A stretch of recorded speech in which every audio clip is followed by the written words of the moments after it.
Fala aí pessoal, tudo bem com vocês? Galera, muito feliz por estar participando do CONE, né, o Congresso Nacional de Engenharia de Estruturas aí organizado pelo Rogério.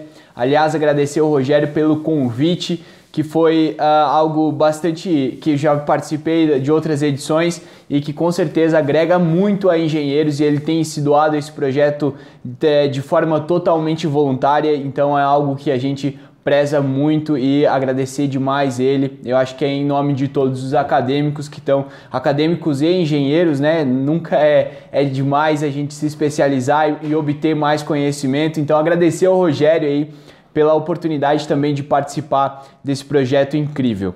Bom pessoal, hoje a gente vai falar sobre hélice contínua monitorada e principalmente como não cair no conto do vigário, no conto aí de empresas, né, e que a gente tem se alastrado tanto aí. A estaca da moda, que é a hélice contínua monitorada, é uma estaca excelente, mas que precisa sim ter um cuidado especial em vários pontos que ela deixa, não a estaca em si deixa a desejar, mas desde que nós como engenheiros tenhamos aí os cuidados necessários, ela é uma estaca excelente que cumpre sim a sua função, desde que a gente realize os cuidados necessários.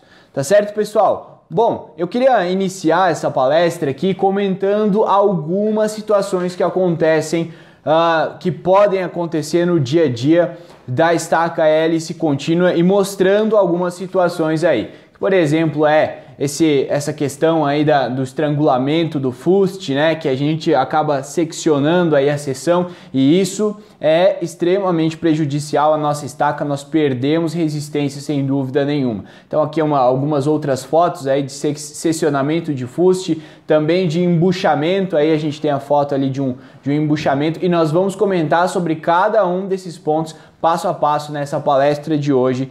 Mas antes, eu queria pedir o seguinte, pessoal: desliguem as distrações aí, peguem caneta e papel, avisa o pai e a mãe que você está entrando numa palestra importante, avisa o amigo aí que você vai buscar mais informações, que você vai entrar numa aula importante agora, tranca a porta do quarto. Eu não sei exatamente o que você vai ter que fazer nesse momento, coloca o celular no silencioso, né? Mas esteja presente aqui comigo, porque eu tenho certeza que essa palestra pode transformar a tua vida, pode te ajudar a ir mais longe na engenharia civil, sem dúvida nenhuma, e quem sabe aí na engenharia de fundações. Aliás, falar que essa palestra você pode utilizar sim na tua vida profissional, que vai te ajudar sem dúvida nenhuma a, quem sabe, ganhar a vida engenheirando, né? Que é isso que a gente busca aí, que é ganhar dinheiro com o nosso conhecimento, com o nosso conhecimento prático aí do dia a dia de obra, e é isso que essa palestra está buscando levar para vocês, a prática do dia a dia de obra e não só o que está escrito em livros, tá certo, pessoal? Então foi assim. E o que eu quero passar para vocês agora,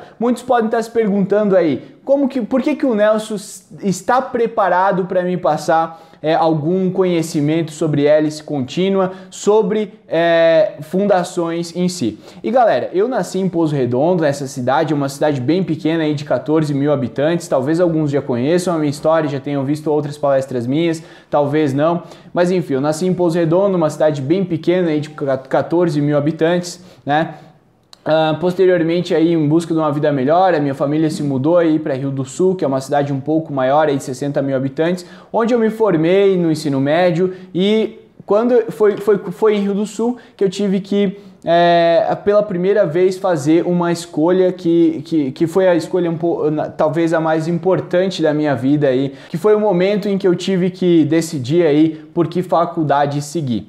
E no momento eu não sabia exatamente como fazer essa escolha, mas eu lembro que eu tinha duas razões fortes para escolher a engenharia civil. Que era eu gostava muito de cálculo, eu tinha alguma facilidade com física e matemática, e 2, eu tinha muita curiosidade em saber como aqueles prédios gigantescos ficavam em pé aí, assim como posteriormente o edifício Yacht House, em que eu tive o prazer, né, e a felicidade de participar da equipe que construía as fundações.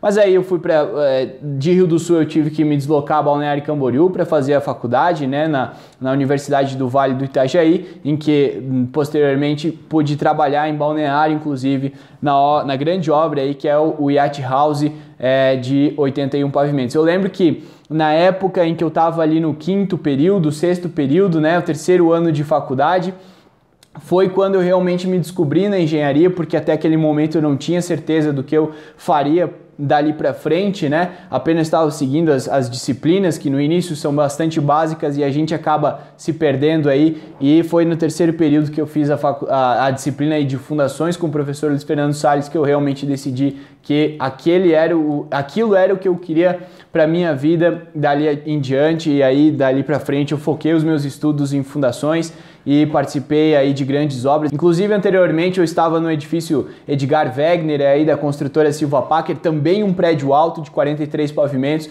mas quando surgiu a oportunidade de participar do IAT, mesmo por um salário menor do que na época eu estava ganhando na construtora Silva Packer, eu decidi participar e foi sem dúvida uma experiência muito legal da minha vida aí ter participado dessa obra de 81 pavimentos. Aliás, nós vamos falar sobre hélice contínua hoje, né? Essa estaca que vem sendo utilizada e muito na construção civil atual, e o iate foi feito em hélice contínua, tá? Estacas hélice contínua de mais de 1 metro de diâmetro, tá? Estacas hélice, mais de 300 estacas por bloco, os blocos tinham aproximadamente 5 metros de altura. Eu digo aproximadamente porque eu não me lembro exatamente a altura do bloco, porque nós literalmente andávamos dentro do bloco entre a armadura positiva e negativa. Então aqui tem fotos dos blocos, fotos da armadura positiva, que eram barras de 40 milímetros, normalmente só utilizadas em barragens. E aí vem a pergunta, né, pessoal, por que essa palestra aqui vai ser diferente de tudo que você já viu? Então a gente vai entender aí todos os pormenores construtivos da estaca hélice contínua monitorada, nós vamos entender como fazer a aquisição de um serviço, né, e que a aquisição de um serviço, ela não acontece da mesma forma que se adquire um produto, já diria aí o professor Urbano Lopes, tá? Você vai aprender também os principais problemas relacionados à execução de uma estaca hélice contínua monitorada e quais são os cuidados necessários para evitá-los, que é o que eu considero aí o mais importante de tudo. Tá certo, pessoal? Quem ficar aqui comigo até o final, eu prometo, eu vou deixar um link aqui para você baixar esse PDF para você, tá certo? E ter isso na tua bagagem e levar esse PDF na tua carreira e compor aí o teu arsenal, e vai ser sem dúvida nenhuma um grande material aí para você consultar sempre. Beleza, pessoal? Vamos iniciar pela definição da estaca hélice contínua pela norma 6122 de 2010, que é a norma atual sobre fundações aí. Então a norma ela nos diz o seguinte: que a estaca hélice contínua é uma estaca moldada in loco, ou seja, é uma estaca escavada, executada mediante a introdução no terreno por rotação de um trado helicoidal contínuo. A injeção do concreto, então a concretagem, ela é feita através da haste central desse trado, né? Simultaneamente com a sua retirada. Então é feita a inserção do trado helicoidal contínuo, eu retiro o trado e no meio do trado vai ter esse tubo vazado em que eu vou fazer a inserção do concreto ao mesmo tempo em que eu retiro essa haste. A armadura é sempre colocada após a concretagem da estaca.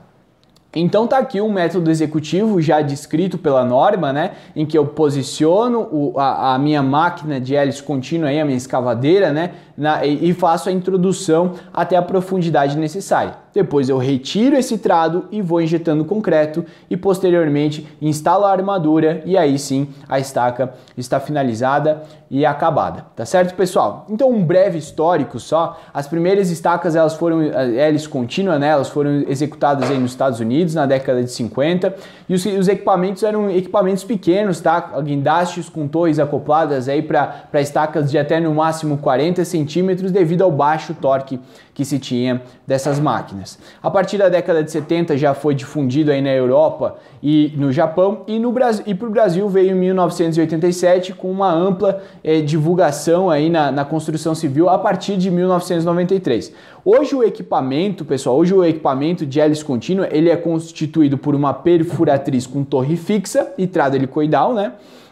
com um torque de até 40 toneladas-força vezes metro, executando estacas aí de até 150 centímetros, né, 1,5 metro, e com profundidade de até 38,5 metros, o que é bastante coisa realmente. Lembrando que no iate nós tivemos aí estacas de 1 metro, né, pessoal? Estacas de 1 metro, lá foi utilizado um equipamento da Yamada, aí uma estaca 150 TT aí, tá certo? Então aqui nós temos os equipamentos de hélice contínua monitorada, trabalhando aí nas obras, nas grandes obras, né? Equipamentos que são realmente robustos e que atendem às características de projeto. E quando eu falo atendem às características de projeto, eu estou falando principalmente em torque, porque o equipamento ele tem que ter a capacidade de torque suficiente para avançar a escavação, independente aí do solo que vai estar atuando na estaca e a profundidade é estimada em projeto. Então o torque eu estou falando da capacidade do equipamento de ir adentrando no terreno e fazendo essa escavação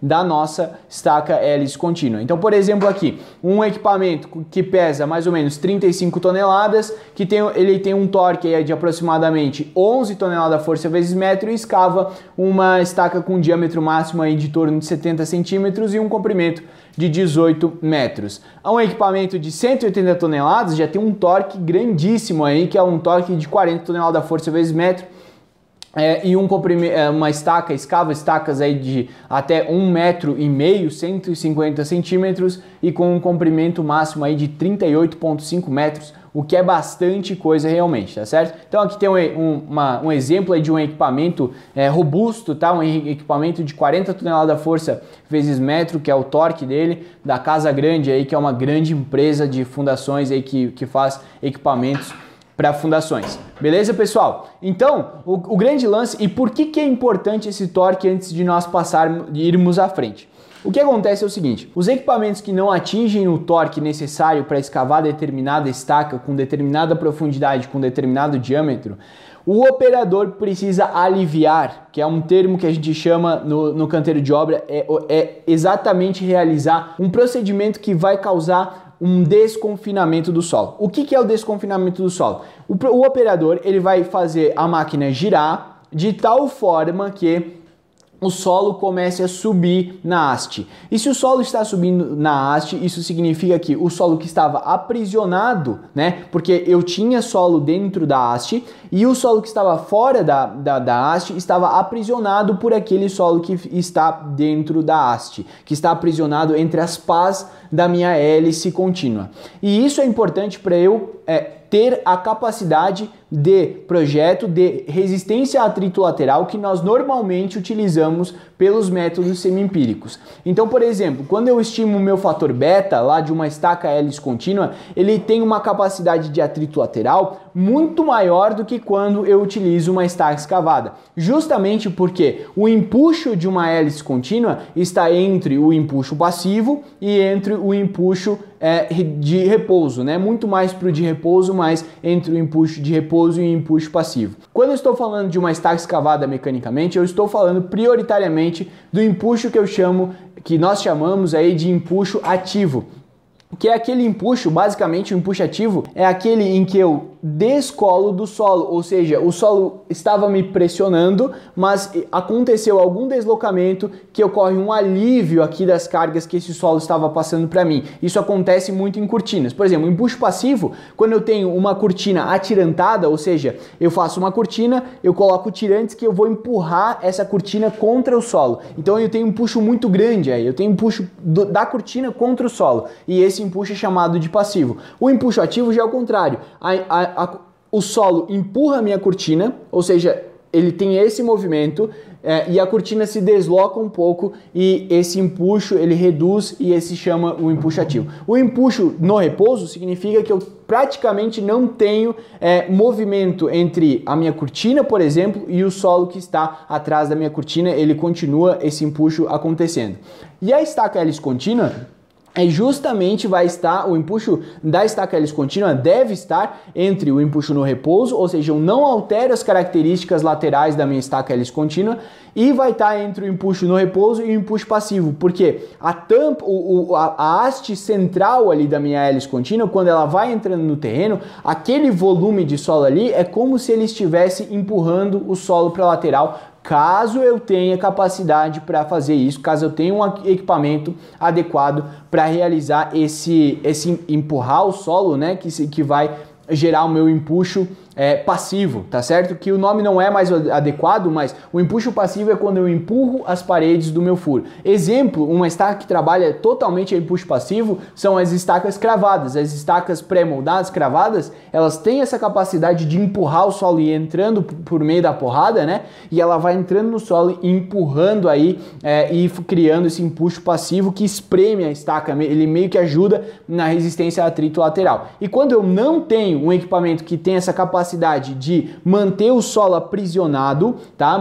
Não causar o desconfinamento do solo, justamente eu tenho que aliviar o solo, ou seja, eu tenho que mandar o solo lá para cima para eu aliviar esse atrito lateral que eu tenho contra o meu trado, para eu conseguir tirar esse trado lá de baixo. Quando eu não consigo fazer isso, eu tenho que aliviar e puxar esse trado para cima, aliviando as pressões ao redor da minha estaca, e isso é prejudicial, altera aí as capacidades de carga devido ao atrito lateral que nós temos na nossa estaca, e isso é extremamente importante para que a gente mantenha aí as características da estaca hélice contínua. Tá certo, pessoal? Eu separei um vídeo, lembrando que na estaca hélice contínua nós podemos sacar o trado parado ou com rotação controlada, tá certo? Então aqui eu separei um vídeo para nós vermos aí, né, como funciona essa estaca, a execução dessa estaca hélice contínua. Então aqui ele está fazendo a inserção do trado no terreno, tá? Essa estaca aqui é uma estaca de 120 centímetros, executada aí pela Brasolo, tá? O equipamento que foi utilizado aí é um equipamento da Yamada, tá? Um equipamento muito bom, muito potente, tá certo, pessoal? Então chegou aí na cota prevista, tá certo? E aí ele vai começar a sacar o trado da nossa estaca hélice contínua. Tá sacando aí o trado da hélice contínua para realizar aí a inserção da armadura. Nesse momento já está sendo concretado lá a nossa... já está sendo concretado ao mesmo tempo em que eu retiro essa haste, tá? O concreto ele entra aqui por esse mangote aqui, né, que nós não estamos vendo aqui. E aqui nós temos a pá mecânica que vai limpando o trado aqui, ela vai girando ao longo que o trado vai sendo erguido e ele vai limpando o trado aí ao longo do processo de concretagem, né? Retiro a haste, né? Nosso trado e já vai concretando lá. Então aí tá finalizando aí o processo de concretagem, tá certo? É uma estaca bastante comprida aí, vocês podem notar. E agora sim, saiu aí a máquina hélice contínua, a nossa escavadeira aí vai limpar aí, né, onde está a nossa estaca concretada. Ali ele já achou o furo, ó, ele faz a limpeza ali, né, vai dar uma limpada nisso ali e vai buscar agora, vai tirar um pouco de concreto justamente para eu tirar os torrões de barro que ficam ali na superfície, né. Agora sim, tudo limpo, ele vai pegar a armadura aí e vai fazer a inserção da armadura no buraco. Então tá ali executada a nossa estaca hélice contínua. Fechou. E esse aí seria o processo executivo dela. Então, alguns pontos relevantes aí, tá certo, pessoal? Em relação à perfuração, o equipamento ele tem que ser posicionado, nivelado para garantir a centralização e a verticalidade da estaca conforme a locação de obra. Em relação à verticalidade, nós temos um computador lá na cabine, né, que vai mostrando toda a verticalidade, como é que tá o prumo da estaca, para possíveis correções ali na hora, inclusive do nosso operador, tá certo? O diâmetro do trado, ele tem que ser compatível com o projeto, tá certo, pessoal? E a haste lá na ponta dela, lá na ponta do nosso trado, lembra que eu falei que tem um tubo vazado no centro em que o concreto vai ser injetado? Lá embaixo a gente tem uma tampa que ela é recuperável, né? Ela é presa por um cordão aí de aço, nós já vamos ver depois, e que ela também é chamada de marmita, e ela é justamente para proteger que o concreto, que o solo ao longo que essa haste aí da hélice contínua vai penetrando no solo, ele não entre e não, por exemplo, a água também não entre ali e acabe entupindo essa tubulação, tá certo? A perfuração ela se dá de forma contínua por rotação até a cota prevista no projeto e a execução da estaca só inicia quando todo o concreto estiver na obra, justamente por conta de garantir que essa estaca ela tenha depois a inserção da armadura. Isso até é um grande problema que nós enfrentamos aí nas obras, é que essa pega do concreto ela não pode ser muito rápida, justamente porque nós temos que inserir a armadura da nossa estaca, tá certo? O processo de concretagem, então o concreto é bombeado pelo interior da haste aí com a simultânea retirada da haste, né? A ponta da haste ela é fechada por essa tampa que eu comentei com vocês, né? Para evitar a entrada de água ou contaminação do concreto aí pelo solo, como a gente comentou. Esse concreto que vai sendo injetado ao longo que nós vamos tirando aí o trado, ele tem que ser injetado sob pressão, tá certo? O que acontece? Ele vai sendo injetado por uma pressão positiva aí, que vai da ordem de 0,5 a 1 kg/força por centímetro quadrado. E a concretagem ela é sempre executada até a superfície do terreno, sem ou com rotação controlada aí, justamente para nós evitarmos o embuchamento, que nós vamos ver como funciona depois. Então aqui tem uma fotinho da tampa aí que eu falei para vocês, aqui o equipamento hélice contínua trabalhando, a bomba estacionária e o caminhão betoneira, e ali atrás talvez vocês estejam vendo ou não, mas tem uma escavadeira também para ajudar na remoção do solo. Beleza, pessoal?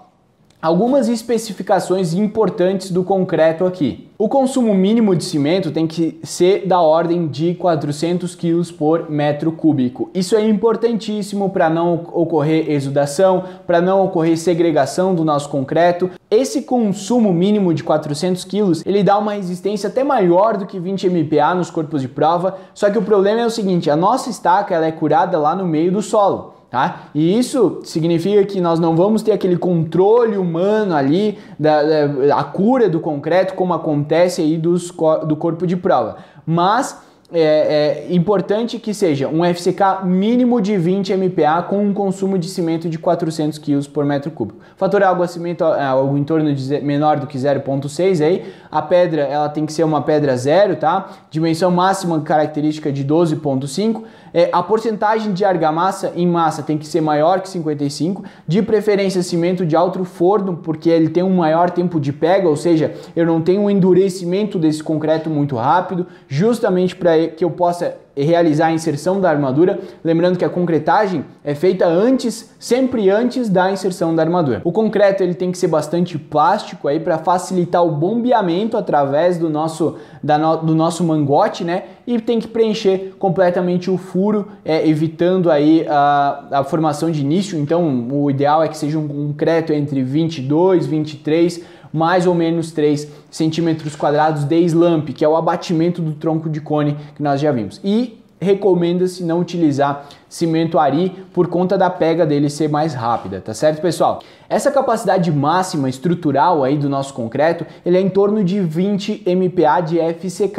Só que é o seguinte, pessoal, como nós estamos trabalhando aí com uma estaca, um elemento de fundação que está em concreto, com lama, com concreto, que tem um alto fator água-cimento devido a ele ter que ser um concreto bastante plástico, em vez de nós fazermos aí o que normalmente acontece, que é 20 MPa sobre 1.4, nós vamos ter 20 MPa sobre 3, que é o coeficiente de segurança aí, o que vai dar entre 6 a 6,5 MPa de FCD, que é a nossa resistência do concreto de design, ou seja, de projeto, tá certo?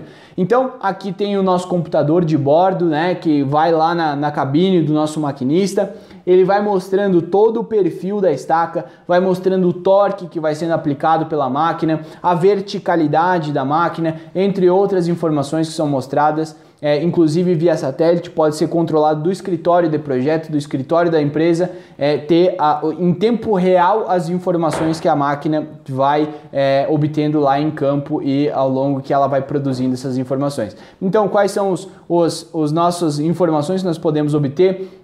Nivelamento do equipamento e prumo do trado, pressão no torque, velocidade que esse trado vai avançando, tá? Velocidade de rotação do trado, cota da ponta do trado, pressão de concreto durante a concretagem. Aliás, essa é uma informação muito importante, porque nós temos que manter sempre essa pressão de injeção de concreto ao longo que eu vou retirando a haste sempre positiva, porque eu garanto que o meu furo vai estar completamente cheio de concreto, e isso é importante porque se eu avanço, se eu retiro o meu trado muito rápido e despejo pouco concreto lá embaixo, isso pode ser que cause um estrangulamento do fuste, ou seja, a entrada de água ou de próprio solo dentro do nosso furo da estaca, tá certo? Então aqui são as informações, as várias informações aí da nossa estaca, tá certo? E agora nós vamos entrar nos principais cuidados que nós temos que ter ao realizar uma estaca hélice contínua, e o primeiro deles, sem dúvida nenhuma, é a contratação. E aqui até busquei uma frase aí do Dirceu Veloso, que é o nosso professor aí de fundações, sem dúvida um grande mestre aí para todos nós, em que ele diz o seguinte: para se adquirir um equipamento, basta ter dinheiro. Agora, para eu formar uma equipe capaz de fazê-lo funcionar eficientemente, há necessidade de tempo e treinamento. E eu iria até um pouco mais longe. Devido a essa questão da hélice contínua estar se difundindo, se a estaca da moda, tem muita gente criando equipamento e dizendo que é a solução, que é o equipamento aí que vai chegar em todos os lugares, que vai fazer a coisa realmente acontecer. E na verdade são equipamentos com baixíssimo torque, produzidos aí em fundo de quintal, e que não dão a correta qualidade que nós precisamos para as nossas fundações. Até do material do professor Urbano Alonso aí, tem uma charge aí, né? Em que o proprietário diz o seguinte: consegui uma empresa de fundação que me fez um preço baratinho. E normalmente nesses casos, né, pessoal, lembrando que serviço não se contrata conforme um produto. Um produto eu vou lá, compro, por exemplo, uma Ferrari, eu sei que aquele produto vai ser o melhor possível e eu não dependo de nenhum fator para garantir que aquele meu produto funcione bem. Agora, se eu contrato, por exemplo, um dentista, esse dentista ou ele está comprometido e sabe o que ele está fazendo, tá? E tem uma equipe bem treinada junto com ele, ou ele não faz um serviço da forma correta. Agora, o produto não, ele é diferente, né? Então, consegui uma empresa de fundação que me fez um serviço, um preço baratinho.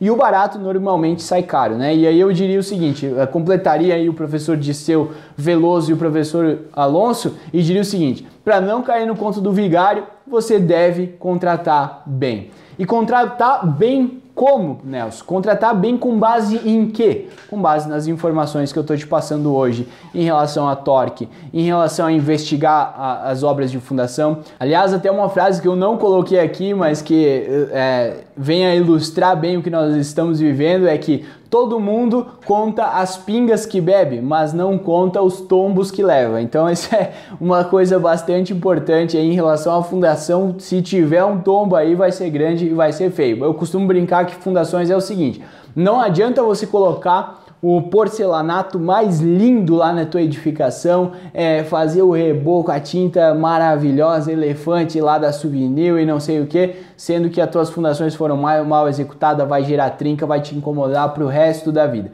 Então é extremamente importante em relação a isso. E voltando em relação ao concreto, pessoal, o concreto é o seguinte: se contrata concreto por qualidade para a fundação, tá? Por exemplo, na questão do concreto ali nós observamos que o ideal é um consumo mínimo de 400 kg por metro cúbico, e essa é realmente uma situação realmente importante. Normalmente para a estrutura nós contratamos o concreto pelo FCK. Então eu quero um FCK 20 MPa, 30 MPa, 40 MPa. O grande lance é que nós contratamos normalmente concreto por resistência, mas no caso de fundações de hélice contínua nós temos que contratar o concreto por qualidade, porque independente de qualquer coisa, o teu corpo de prova vai chegar a 20 MPa mesmo que você não tiver um consumo mínimo de 400 kg por metro cúbico. Porém, se a empresa de fundação não te oferecer um concreto com um consumo mínimo de 400 kg por metro cúbico, você não vai ter um concreto de qualidade para executar a tua hélice contínua. Então o consumo mínimo de cimento é extremamente importante, além do fator água-cimento, é claro, né? Mas o consumo mínimo de cimento vai evitar que o teu concreto tenha exudação, que tenha a desagregação, tá certo? E isso é extremamente importante para que nós possamos realizar a nossa hélice contínua com uma alta qualidade e tendo as especificações de contrato. Uma segunda questão importante é o perfil teórico versus o perfil real. Aqui nós temos o seguinte, pessoal, nós podemos ver aqui uma hélice contínua extremamente perfeita no nosso perfil teórico, que é aquele da nossa cartilha que é gerada lá a partir do momento em que eu tenho a minha fundação sendo executada lá, né, no computador, sendo mandado para a central, porém, em loco, vejam bem, não foi a mesma coisa que aconteceu.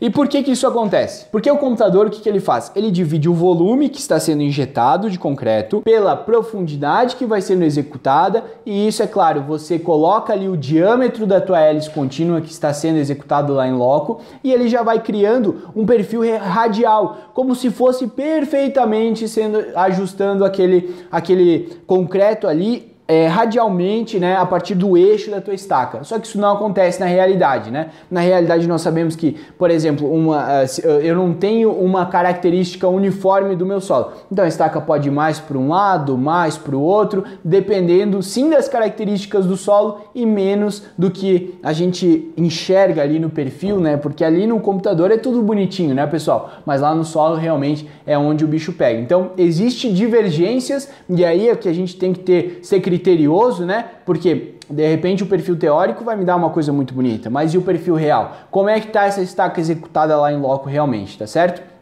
E aí entra no terceiro cuidado, pessoal, estrangulamento do fuste. Como se evitar o estrangulamento? Primeiro, vamos voltar então e dizer como se evitar cada um desses passos aqui, né? O primeiro cuidado em relação à contratação, pessoal, você tem que contratar empresas idôneas, empresas que já vêm executando há anos isso no mercado, empresas que têm um know-how em hélice contínua, em fundações, tá? E que fazem realmente a coisa acontecer da forma correta, tá? E principalmente com uma equipe de engenheiros de forma gabaritada para executar o teu serviço e com uma equipe em loco treinada e com supervisão profissional, né, com supervisão de engenheiros treinada realmente para fazer a coisa acontecer da forma correta. Em relação ao controle, principalmente saber que o perfil que está aparecendo teórico ali pode não condizer com o teu perfil real e ficar atento a isso, tá certo? Em relação ao estrangulamento do fuste, pessoal, ele ocorre normalmente quando nós sacamos o trado com uma velocidade maior, tal que a minha pressão de injeção de concreto ela não se concretize ou ela não seja positiva, ela seja negativa. E se eu estou com uma pressão negativa, isso significa que eu puxo a minha haste para cima, entra barro na minha estaca e isso causa o estrangulamento do fuste, tá certo? A partida, pessoal, é o nosso quarto cuidado, tá? É o início da concretagem. E esse início da concretagem é extremamente importante. Imagina que a estaca chegou lá na profundidade ideal de projeto. Essa tampa que vai estar ali segurando, né, o concreto, você precisa puxar um pouco esse trado para cima, injetar concreto para que essa tampa se desprenda e comece a preencher o furo. Agora é o seguinte, se o operador puxar esse trado muito para cima, imaginem o seguinte, é como se fosse um saca-rolha. A partir do momento que eu puxo esse trado para cima, a tendência é que o barro que está na lateral e o barro que está abaixo, né, ou principalmente da lateral, entre no furo. Então você precisa atingir uma camada de solo realmente bom lá embaixo, um solo com SPT alto, tá? Para que não aconteça esse estrangulamento lá e principalmente da ponta da nossa estaca hélice contínua. Aliás, como nós estamos trabalhando com uma estaca escavada, a norma NBR 6122 de 2010 prevê que para estacas escavadas a minha resistência de ponta ela pode ser no máximo 20% da minha resistência total, justamente porque a norma prevê que esses problemas nas estacas escavadas, essa questão da sujeira na ponta da estaca, tá certo, pessoal? Então, até o momento em que eu conseguir desprender essa tampa, eu tenho que levantar um pouco o meu trado, né, sacar um pouco esse trado e eu tenho que sacar pouco para que o concreto preencha realmente aquele vazio e eu inicio a concretagem sempre com pressão positiva. Isso é bastante importante na estaca hélice contínua. O nosso quinto problema, então, são as bombas de concreto, pessoal. As bombas de concreto para estacas até 50 centímetros precisam ter uma capacidade mínima de 20 metros cúbicos por hora. As estacas acima de 50 centímetros a bomba precisa ter uma capacidade mínima de 40 metros cúbicos por hora. E aí aqui eu trouxe um exemplo da Schwinn, né, a SPL 1000, que ela tem um rendimento aí máximo teórico de 54 metros cúbicos por hora, então bem tranquilo em relação a isso. E lógico, estacas muito grandes precisam de bombas maiores, tá certo? E o nosso sexto caso aqui, o embuchamento, tá, pessoal? Ele acontece quando nós não levamos a concretagem da estaca até o nível do terreno.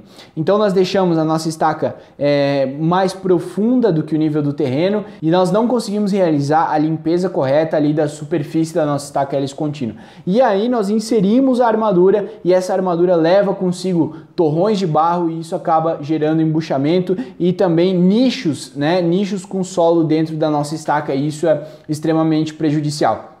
Como que eu faço para evitar isso? Eu levo sempre a concretagem da minha estaca hélice contínua até o topo, o nível do terreno, limpo ali aquela ponta a superfície como nós vimos no vídeo aí sendo bem limpada, inclusive com baldes ali, né, como se fosse um balde metálico em que eu retiro ali aqueles torrões de barro que ficam na superfície e aí sim faço a inserção da armadura da hélice contínua, tá certo, pessoal?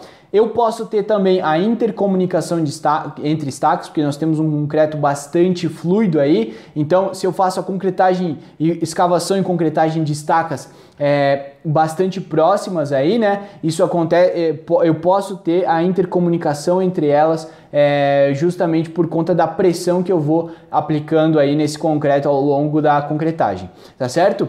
E para evitar isso, né? Aí, até da referência do professor Alonso de 1998, eu tenho que respeitar um intervalo de 24 horas para executar uma estaca em relação à outra, tá? E aí um raio aí de no mínimo 5 diâmetros de uma outra, né? Eu respeitar um intervalo de 24 horas. Então, executei uma estaca de 1 metro de diâmetro aqui. Eu vou poder executar. Eu não vou poder executar estacas, tá? Que há um raio de 5 metros de diâmetro, tá? Ao longo aí das próximas 24 horas. Aí só no outro dia para executar outras estacas ali dentro daquele diâmetro ali de 5 metros, no caso de uma estaca de 1 metro de diâmetro. Desconfinamento do solo, pessoal. Desconfinamento do solo é um dos principais problemas da estaca hélice contínua. O que acontece, pessoal? Como eu já falei, o desconfinamento do solo é quando eu tenho que aliviar, ou seja, eu tenho que jogar barro para cima ao longo do meu trado e o solo que está na lateral da minha estaca, ele tende a entrar dentro da minha hélice ali, né, do meu trado. E esse entrar significa que eu estou desconfinando e estou perdendo as características entre o empuxo no repouso para o empuxo passivo da hélice contínua. E isso acontece quando eu tenho um equipamento ruim, pessoal, quando eu tenho um equipamento com baixo torque, tá certo? E o grande lance é o seguinte: sem deslocamento de solo na penetração, tá? Eu tenho o volume de solo removido igual ao volume do trado. Então imagina o seguinte: o volume que eu retiro da estaca ali, ele é exatamente o mesmo volume do meu trado. Isso significa que eu tenho uma estaca sem deslocamento, ou seja, o empuxo reinante ali provavelmente ele está muito próximo do empuxo no repouso. E isso é bom e se considera uma estaca hélice contínua, tá certo? Com deslocamento é melhor ainda, porque, ou seja, eu estou empurrando o solo para o lado, tá? O volume de solo que é removido ao eu retirar a haste, ele é menor do que o volume do trado, ou seja, eu empurrei esse solo um pouquinho para o lado ao longo que eu fui cravando, que eu fui perfurando a minha estaca. E isso ele se assemelha, nesse caso aí, a uma estaca cravada, uma estaca pré-moldada, por exemplo. E existe também o caso do desconfinamento, que é quando o volume de solo removido, ou seja, eu tiro mais solo do que eu tenho o volume do trado. Ou seja, se eu tirar mais solo do que o volume do meu trado, isso significa que o solo da lateral da minha estaca acabou entrando no trado e eu desconfinei o meu solo, ou seja, eu perdi as características de empuxo que ele normalmente tinha, tá certo? Aqui eu separei algumas vantagens e desvantagens, então, para a gente finalizar, né, a nossa palestra, em que eu vou citar algumas delas para que que a gente já comentou aí ao longo do processo, mas que para ficar bem claro e a gente finalizar aí com chave de ouro a nossa palestra. Garantia, então uma vantagem, uma grande vantagem da hélice contínua é a garantia de qualidade do fuste, mesmo em perfurações submersas, então é uma estaca que trabalha bem abaixo do nível de água, tranquilamente, desde que se controle adequadamente a velocidade do trado e pressões sempre positivas na concretagem, como a gente já comentou. A hélice contínua eliminou uma das principais desvantagens da estaca escavada e tubulões, que é a descompressão do solo, que nós já comentamos. Então ela deixou de ser um empuxo ativo, que é o menor deles, para passar para um empuxo no repouso, em alguns casos até indo para o lado do empuxo passivo. Ela tem uma perfeita adaptação entre o concreto e o solo devido à pressão de concretagem, tá? A gente vai soltando o concreto ali com determinada pressão de 0,5 a 1 kgfm por centímetro quadrado, e isso faz com que ela tenha adaptação perfeita ali entre o concreto e o solo. Ah, mas não entendi, Nelson, isso não acontece nas estacas pré-moldadas? Não, porque ao longo que a estaca pré-moldada vai sendo cravada, né, ela vai carregando uma bucha na ponta dela, e isso faz com que o solo que esteja na lateral da nossa estaca pré-moldada, ele acabe se descolando um pouco da nossa estaca, e por isso que a gente tem que ficar jogando areia lá na cabeça da nossa estaca, na superfície do terreno, justamente para essa areia ir penetrando e preenchendo esse espaço vazio que fica no caso da estaca pré-moldada, tá? Então por isso, e essa é uma grande vantagem da hélice contínua, ela não gera esses descolamentos aí. E se eu perco, lógico, na estaca pré-moldada, se eu perco a área de contato, né, entre o solo e a estaca, eu perco também atrito lateral, sem dúvida nenhuma. Então ela é uma estaca que tem uma elevada produtividade em relação a outros tipos de fundação, opera bem em quase todo tipo de terreno, é ecologicamente correta, ela não produz detritos, poluentes aí como a lama bentonítica, tá? Nem poluição sonora, como é o caso das estacas cravadas. Não produz vibrações e nem perturba vizinhos, isso é muito bom porque evita inclusive problemas judiciais. O torque aplicado à hélice dá alguma noção de como está o solo, de qual a resistência do solo, tá, como um todo. Pode-se obter amostras lá da ponta da hélice contínua para saber onde a ponta está sendo apoiada, e dispensa o uso da lama betonítica ou de revestimentos, né, para estabilização da escavação. O próprio solo aprisionado entre as hastes ali, entre as pás da minha hélice contínua, né? Esse próprio solo aprisionado ali faz a função de conter as paredes da minha hélice contínua, desde que você não tenha um equipamento ruim e que não tenha o torque suficiente para aquele caso, tá certo? Algumas desvantagens, então: não perfura matacões, não perfura rochas em condições normais de temperatura e pressão, profundidade limitada devido ao torque exigido, né? Então precisa de equipamentos realmente fortes para fazer essa escavação, precisa de canteiros planos, espaçosos, face ao porte das perfuratrizes e central de concreto e precisa de uma central de concreto próxima à obra, devido aí a essa questão da injeção do concreto, né? Precisar ser um concreto injetado, né? Um concreto bombeado aí, tá certo? E também tem uma questão muito importante aí, que é a questão do nosso canteiro, que ele tem que estar preparado para receber a hélice contínua. Então, se foi feita alguma escavação e foi feito algum aterro lá posterior, esse aterro tem que ser bem compactado, tá? Porque senão, de repente, a hélice contínua vai apoiar uma esteira lá no terreno que é mole.